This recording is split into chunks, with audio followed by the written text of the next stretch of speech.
Okay, so we've talked a lot about activation functions, but we haven't really talked about them at all. Okay, so let's start. Why do I keep mentioning that we need nonlinear activation functions? I have briefly mentioned it once, but let's talk about it again. So consider the case of only linear transformations. So if we consider f of x, you can think of this as the activation function. So given g of x, if we put g of x inside f of x here, we get another linear function. So the data is not able, or the function is not able to compute anything more complex than something linear. And so we need nonlinear activation functions.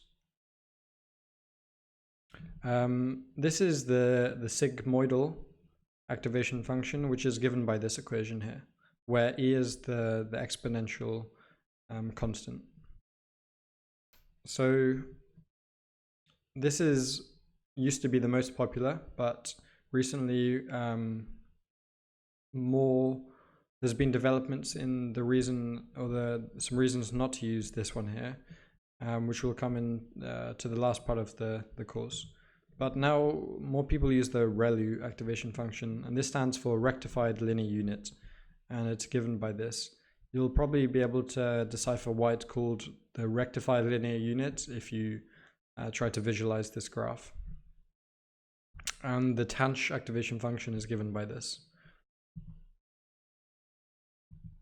Okay, so for different tasks, you have different activation functions applied to the output layer, and I stress to the output layer.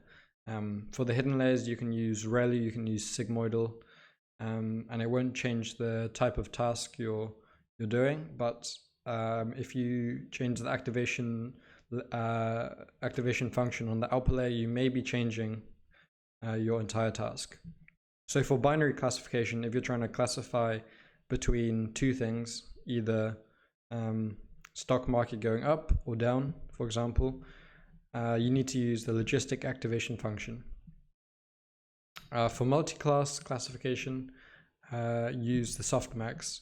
And the softmax activation function, when you use two output layers or output neurons, then it actually generalizes to the logistic.